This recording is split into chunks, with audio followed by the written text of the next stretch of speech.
Assalamualaikum warahmatullahi wabarakatuh. Perkenalkan, nama saya Zainal Abidin Muhjah, BIS MIRKH, dosen pengampu mata kuliah wajib umum agama Islam di Universitas Borneo Tarakan. Home base saya adalah program studi bimbingan dan konseling Fakultas Keguruan dan Ilmu Pendidikan Universitas Borneo Tarakan. MKWU Agama Islam memiliki bobot 2 SKS dengan 16 kali pertemuan, 14 pertemuan materi dan pengerjaan proyek based learning dari MKWU Agama Islam, dan dua pertemuan itu termasuk penilaian tengah semester dan penilaian akhir semester. Capaian pembelajaran mata kuliah ini adalah mahasiswa mampu menerapkan ajaran Islam dalam kehidupan bermasyarakat dengan sungguh-sungguh dan penuh tanggung jawab. Pokok pembahasannya adalah manusia dalam pendidikan agama Islam, pandangan Islam terhadap Pancasila dan radikalisme, Islam keindonesiaan dan wilayah perbatasan, Islam dan globalisasi, Islam dan ekonomi, ibadah dan syariat, dan iman, Islam, dan ihsan. Untuk materi utama adalah Al-Quran, hadis, modul pendidikan agama Islam dikti tahun 2016, serta buku bahan ajar mata kuliah agama Islam Universitas Borneo Tarakan yang disusun oleh tim dosen MKWU Agama Islam Universitas Borneo Tarakan. Pada video ini akan ditampilkan bagaimana pembelajaran di kelas dengan mengambil materi iman, Islam, dan ihsan. Semoga video ini dapat menggambarkan tentang pembelajaran MKWU Agama Islam di Universitas Borneo Tarakan. Terima kasih. Bismillahirrahmanirrahim. Assalamualaikum warahmatullahi wabarakatuh. Waalaikumsalam warahmatullahi wabarakatuh. Alhamdulillahi wa kafa wassalatu wassalamu ala sayyidina Muhammadin al-Mustafa wa ala alihi wa sahbihi wa mawalah mabad. Terima kasih kepada kawan-kawan yang sudah hadir pada pagi hari ini untuk kelas mata kuliah wajib umum agama Islam. Dengan materi kita pada minggu ini adalah berkaitan dengan iman, Islam, dan ihsan. Seperti biasa, sebelum kelas kita mulai, marilah sama-sama sejenak kita membaca surat Al-Fatihah. Kita hadiahkan untuk kedua orang tua kita. Semoga Allah Subhanahu wa taala selalu memberikan kesehatan, umur panjang kepada mereka, dan bagi yang sudah meninggal, semoga Allah Subhanahu wa taala selalu merahmati mereka di alam barzakh sana, dan kita niatkan agar Allah Subhanahu wa taala memudahkan segala urusan perkuliahan kita. Ala hadhihi niyyah wa niyatin shalihah wa ila nabi sallallahu alaihi wasallam wa ila muslimina wal muslimat. Al-Fatihah.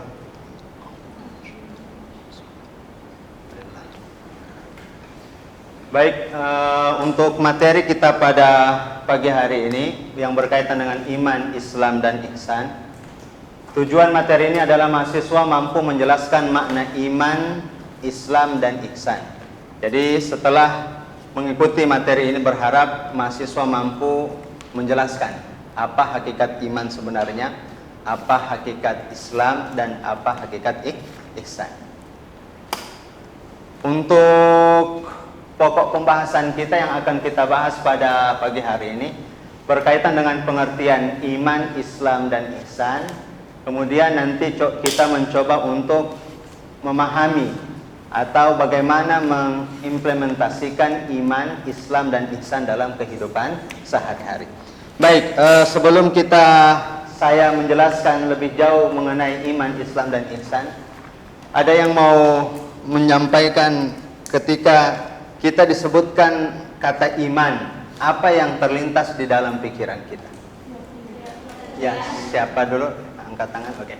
Perkenalkan diri. Perkenalkan, nama saya Ibu Mulia. Jadi pertanyaan Bapak, apa yang terlintas tentang iman itu tentang keyakinan atau kepercayaan kita terhadap Islam? Baik. Jadi menurut Mbak Zohra, bahwasanya iman itu adalah tentang keyakinan atau kepercayaan kita tentang sesuatu. Ada yang mau menanggapi atau menambahkan?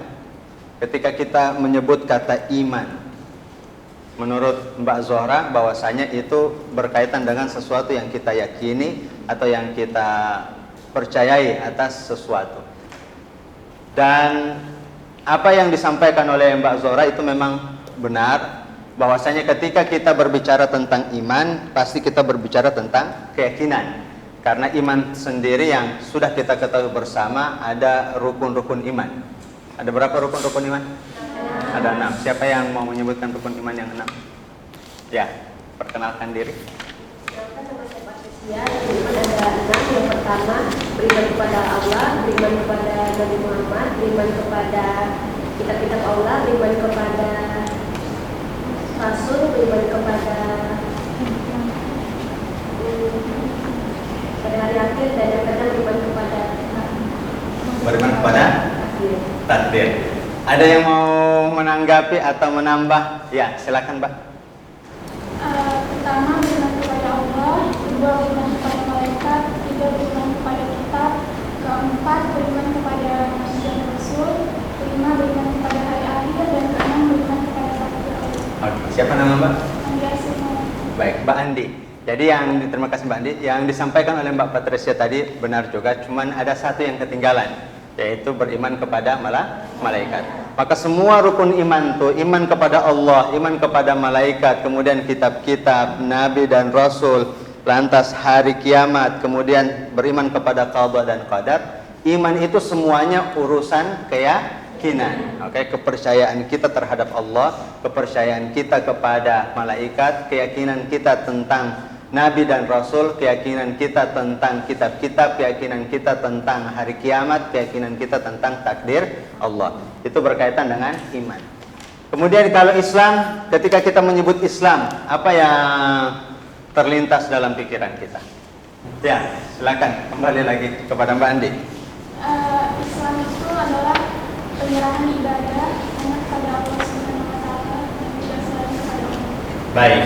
Menurut Mbak Andi, bahwasanya Islam itu adalah penyerahan diri kepada Allah Subhanahu wa taala. Artinya keyakinan kita yang berhak untuk disembah hanyalah Allah Subhanahu wa taala. Karena memang di dalam Islam satu-satunya yang berhak disembah itu hanyalah Allah Subhanahu wa taala. Makanya kita mengatakan la ilaha illallah. Ketika kita mengatakan la ilaha illallah, artinya tidak ada Tuhan selain Allah. Bukan hanya ucapan saja yang mengatakan bahwasanya tidak ada Tuhan selain Allah, tapi harus diikutkan di dalam hati bahwasanya kita meyakini tidak ada Tuhan yang berhak disembah kecuali Allah. Tidak ada pemberi rezeki secara hakiki kecuali Allah. Tidak ada pemberi kesehatan secara hakiki kecuali Allah. Dokter itu hanya penyebab orang mendapatkan kesehatan. Tapi yang memberikan kesehatan secara hakiki itu adalah Allah. Oke. Jadi bukan dokter. Karena ada orang yang sakit tidak ke dokter ya tetap sembuh.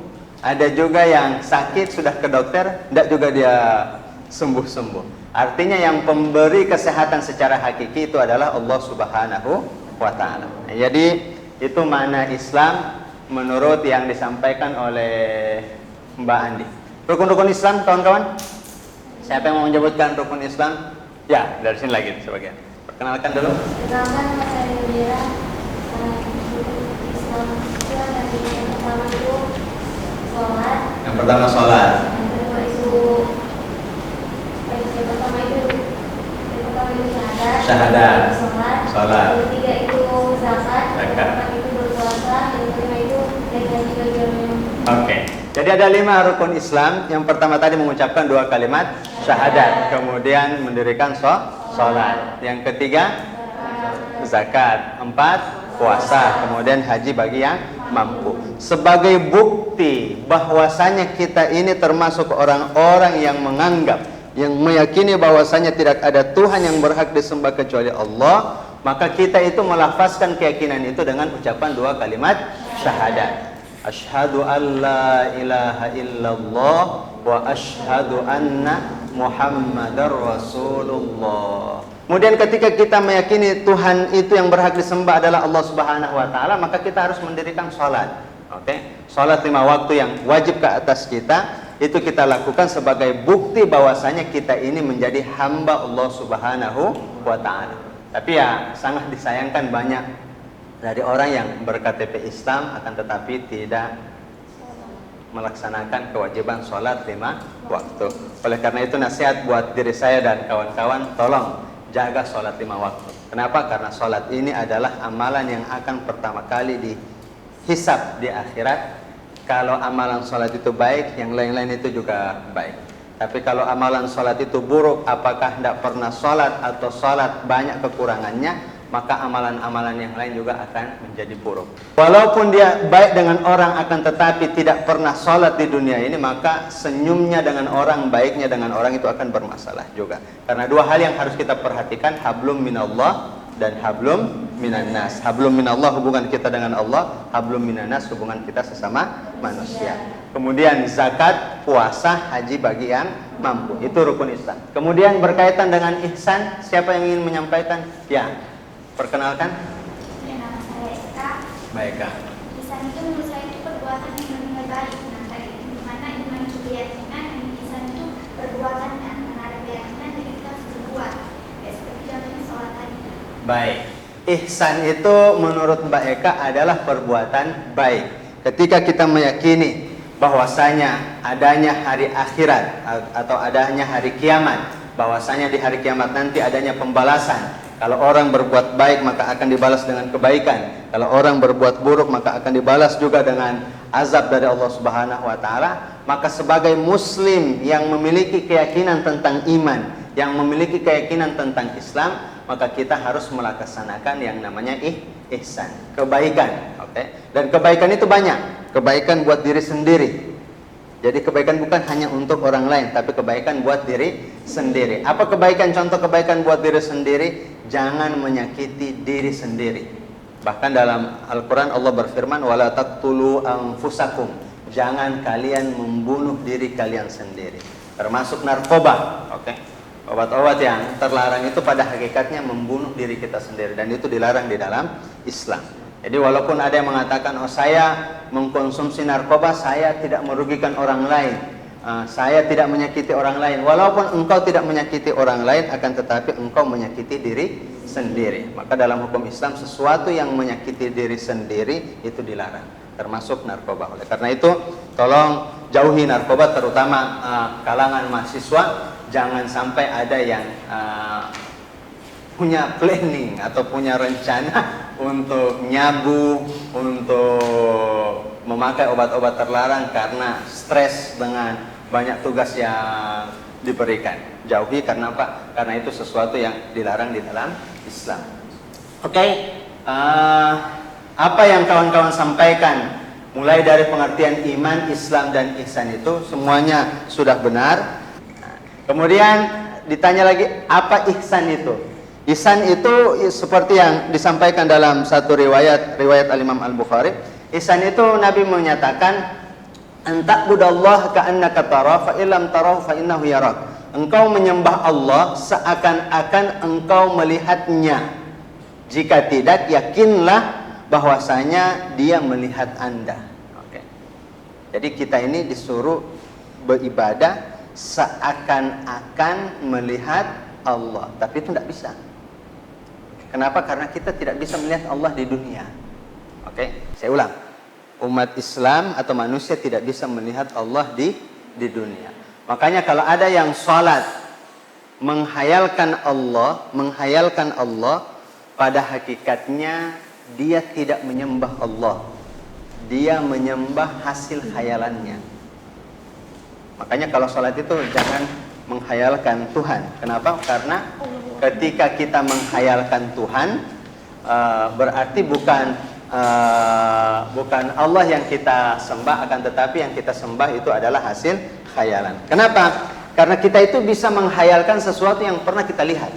Oke, ketika umat Islam semuanya sholat berjamaah, masing-masing menghayalkan Allah, masing-masing hasil khayalannya itu pasti berbeda-beda. Ujung-ujungnya bukan Allah yang disembah, akan tetapi yang disembah adalah hasil khayalannya. Maka tidak bisa kita menghayalkan Allah ketika kita beribadah. Makanya Nabi mengatakan, fa in lam tarahu fa innahu yara. Kalau engkau tidak melihatnya, yakinlah bahwasanya dia melihatmu. Artinya apa? Ketika kita meyakini di dalam hati bahwasanya kita ini semuanya diawasi oleh Allah, maka kita akan selalu berbuat baik dan menahan diri dari berbuat maksiat. Diskusi berkaitan dengan implementasi iman, Islam, dan ihsan dalam kehidupan sehari-hari.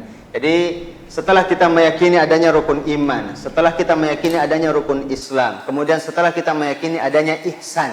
Tadi Mbak Eka mengatakan ihsan itu adalah kebaikan. Apa yang bisa kita lakukan dalam kehidupan sehari-hari? Ada yang mau menyampaikan pendapatnya? Ketika kita sudah meyakini dalam hati rukun iman, kemudian rukun Islam sudah kita jalankan, kira-kira dari nilai-nilai tersebut apa yang bisa memberikan dampak positif dalam kehidupan kita sehari-hari? Ya, oke, silakan. Ya, perkenalkan.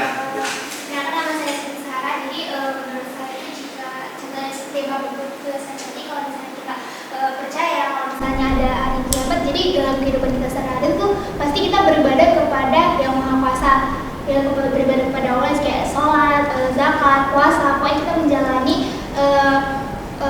ajaran yang telah Allah berikan dan menjauhi larangan Allah Subhanahu Wa Taala. Baik. Paham yang disampaikan oleh Mbak Siti Zahra?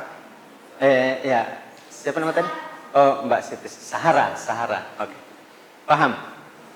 Bahwasanya ketika kita meyakini bahwasanya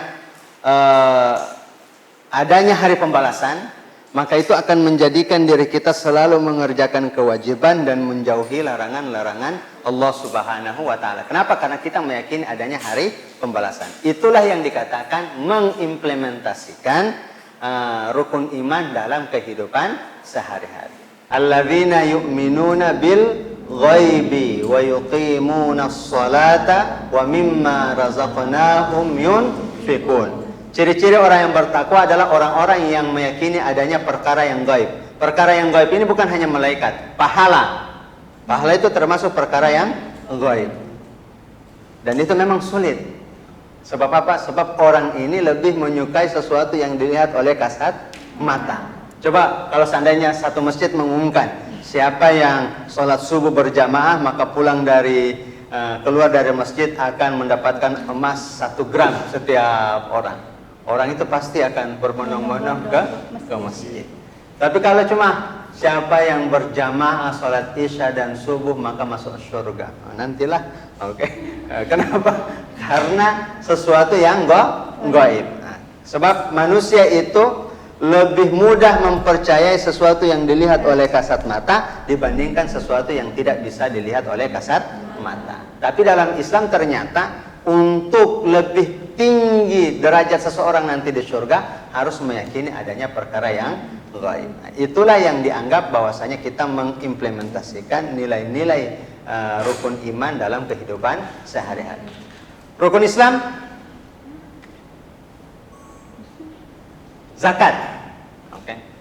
Ketika kita termasuk orang yang rajin mengeluarkan zakat, rajin bersedekah, apa yang memberikan dampak positif dalam kehidupan kita sehari-hari? Nilai apa yang bisa diambil?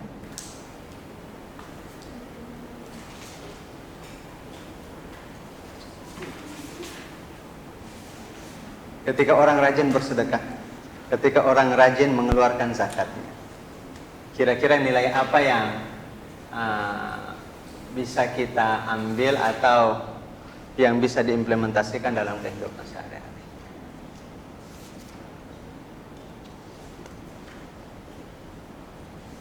Bisa? Ya, silakan Mbak Andi.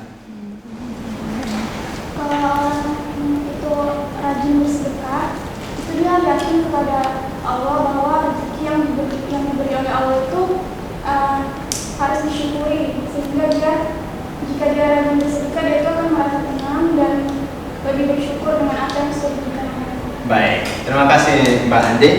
Berikan aplaus dulu kepada Mbak Andi. Bahwasanya ketika Mbak Andi mengatakan bahwasanya orang yang mengeluarkan sedekah, orang yang mengeluarkan zakat itu sebagai bukti rasa syukur dia kepada Allah Subhanahu wa Ta'ala. Karena memang setiap harta yang Allah berikan kepada kita itu ada hak orang lain. Oke? Wa fi amwalihim haqqun lis-sa'ili wal mahrum. Itu dalam ayat Al-Quran Allah berfirman, di setiap harta-harta mereka itu ada haknya orang-orang yang meminta dan ada hak orang-orang yang mesti untuk diberikan. Oleh karena itu, orang yang bersyukur atas apa yang Allah berikan adalah orang yang rajin mengeluarkan zakat, orang yang rajin mengeluarkan sedekah. Dan yakinlah setiap rezeki atau setiap sedekah yang kita lakukan itu ternyata dapat melipat gandakan rezeki yang telah diberikan. Dan itu kembali lagi pada janji percaya kepada yang gaib, bahwasanya sesuatu itu akan dilipat gandakan. Dan memang berat, kenapa ya? Karena sedekah zakat itu balasannya bukan dilihat langsung oleh kasat mata. Bukan berarti ketika kita memberikan kepada seseorang, kepada fakir miskin misalnya, lantas baru kita berjalan 5 langkah dari fakir miskin, emas sudah ada di dalam tas kita. Kalau orang semuanya dibalas seperti itu, orang kan lebih meyakini. Tapi ternyata balasan dari zakat atau sedekah yang kita berikan itu semuanya dibalas oleh Allah berupa kehidupan yang tenang, hati yang tenang. Kenapa? Karena orang yang tenang itu adalah orang yang pandai bersyukur kepada Allah Subhanahu wa Ta'ala. Orang yang gelisah itu kadang adalah orang-orang yang selalu merasa tidak cukup dengan apa yang Allah berikan. Tapi kalau kita dalam hati kita selalu merasa cukup dengan apa yang Allah berikan, maka di sini tentunya ada ketenangan tersendiri dalam hati kita. Oke, bagus. Kemudian ihsan tadi kebaikan yang sudah kita aplikasikan dalam kehidupan sehari-hari, sehingga ini bisa kita katakan implementasi iman, Islam, dan ihsan dalam kehidupan sehari-hari. Oke, ada yang mau ditanyakan kawan-kawan? Ada? Paham saja semuanya? Oke. Baik, sebelum kita akhiri kelas kita untuk hari ini, ada, ya, silakan. Ya, perkenalkan diri. Saya mau tanya Pak, mengapa iman, Islam, dan ihsan merupakan satu kesatuan yang tidak dapat dipisahkan? Baik, oke, bagus pertanyaan dari Mbak siapa? Audi Nabila. Mbak Audi. Ada yang bisa menjawab? Oke. Kenapa iman, Islam, dan ihsan itu satu kesatuan yang tidak bisa dipisahkan? Kenapa kita hidup nih? Nah, sudahlah, yang penting ku yakini ada Allah, tidak usah sholat. Oke, tidak usah berbuat baik. Yang penting saya yakin adanya hari kiamat. Tidak usah puasa, tidak usah pergi haji, tidak usah keluarkan zakat. Tapi saya yakini bahwasanya Allah itu ada. Kenapa tiga ini harus selalu digabungkan? Tidak boleh saling dipisahkan. Ada yang bisa menjawab? Iman, Islam, dan ihsan. Ya. Kalau menurut saya, kenapa iman, Islam, dan juga ihsan itu tidak dapat dipisahkan? Karena kalau misalnya kita sebagai manusia beragam, kita mempunyai agama, otomatis kita mengimani hal tersebut, atau kita meyakini hal tersebut. Dan juga itu tuh kalau misalnya nggak ada yang namanya ihsan, nggak ada juga namanya iman, nggak ada iman, nggak ada juga Islam. Seperti itu kalau misalnya, jadi iman, Islam, dan ihsan, iman, Islam, dan ihsan itu saling berhubungan. Jadi kalau misalnya kita kan kalau ihsan itu dia amalan atau kita beribadah kepada yang Maha Kuasa. Jadi kalau misalnya kita beriman, jadi kita pasti beribadah kepada yang Maha Kuasa. Dan juga kalau misalnya, dan Islam itu kan adalah kayak patokan kita dalam kita menjalani kehidupan, dan juga ada pasti larangan-larangan dan juga perbuatan-perbuatan yang disuruh oleh Allah Subhanahu Wa Taala. Jadi hal tersebutlah yang membuat kita, membuat iman, Islam, dan juga ihsan itu saling berhubungan. Seperti itu menurut saya. Baik, berikan aplaus untuk. Bagaimana Mbak Audi? Ya, baik. Bapak tambahkan terhadap apa yang disampaikan oleh Mbak Zahra tadi, Siti Zahra, oke, Siti Zahra, bahwasanya benar orang tuh ketika dia sholat berarti ada imannya. Tidak mungkin ketika dia sholat, kenapa kau sholat? Aku tidak yakin adanya Tuhan nih. Oke, tapi aku berdiri saja di sini karena memang suka-suka aku mau berdiri, beruku. Orang kalau ketika dia sholat berarti dia yakini adanya Tuhan, adanya Allah Subhanahu wa Ta'ala, meyakini bahwasanya adanya hari pembalasan, hari kiamat, makanya dia melaksanakan sholat. Sehingga tidak bisa dipisahkan antara iman, Islam dan ihsan karena semuanya itu saling berkaitan. Orang itu amal ibadahnya akan diterima oleh Allah, sholatnya akan diterima, puasanya akan diterima kalau ada imannya. Kemudian orang yang sholatnya baik adalah orang yang inna sholata tanha anil fahsya'i wal munkar. Sesungguhnya sholat itu dapat mencegah perbuatan keji dan mungkar. Orang yang baik sholatnya adalah orang yang baik juga dengan orang lain. Sehingga kalau ada yang rajin sholat, rajin juga berkelahi dengan orang lain, rajin juga cari masalah, rajin sholat, tapi masih juga membicarakan kejelekan orang lain, masih suka mengumpat, masih suka menggosip, tapi rajin juga dia sholat, maka sholat ini masih ada masalahnya. Kenapa? Karena sholat yang baik dalam Islam adalah sholat yang memberikan dampak positif dalam kehidupan sehari-hari. Makin bagus sholatnya, maka akan makin bagus kehidupan dengan orang lain. Nah, makanya harus berkaitan antara iman, Islam dan ihsan. Seperti itu Mbak. Oke, sebagai penutup, ada yang mau menyimpulkan materi kita pada pagi hari ini? Siapa yang mau menyimpulkan? Apa yang dipahami?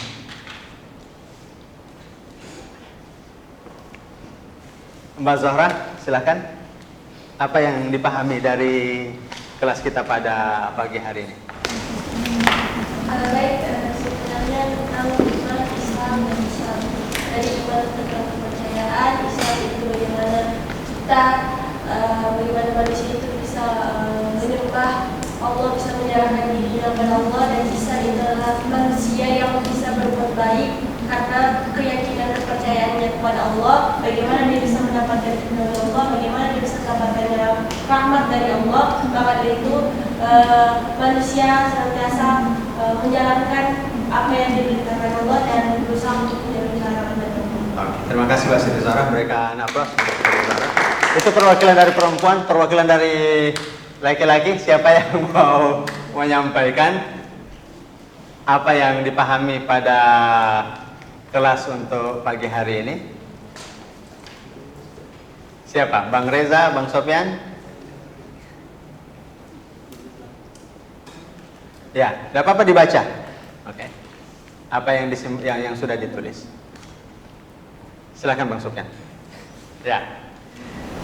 Menurut saya, materi kali ini kita tuh membahas tentang iman, Islam dan ihsan. Bagaimana seorang Muslim dapat menaati aturan yang telah diberikan oleh Allah Subhanahu Wa Taala, tentang bagaimana imannya kepada Allah Subhanahu Wa Taala, aturan-aturan yang telah diberikan untuk menaatinya dan mengimplementasikan semua itu terhadap perilaku kita di dalam kehidupan sehari-hari. Oke, baik. Dapat dipahami apa yang disampaikan oleh Bang Sofyan? Oke, baik. Berikan aplaus untuk Bang Sofyan. Oke, kelas kita cukupkan sampai di sini untuk materi kita pada hari ini. Semoga apa yang disampaikan ini berkaitan iman, Islam dan ihsan itu memberikan dampak positif dalam kehidupan sehari-hari. Makin bagus iman kita, makin bagus sholat kita, makin baik kehidupan kita dengan orang lain, dan hubungan juga kita dengan Allah Subhanahu wa Ta'ala makin baik juga. Hablum minallah dan hablum minannas. Baik, kita tutup dengan doa kafaratul majlis. Subhanakallahumma bihamdik, asyhadu an la ilaha illa anta, astaghfiruka wa atubu ilaik. Mohon maaf jika ada kekurangan. Bapak titipkan semuanya kepada Allah untuk dijaga oleh Allah Subhanahu wa Ta'ala. Terima kasih. Assalamualaikum warahmatullahi wabarakatuh. Waalaikumsalam.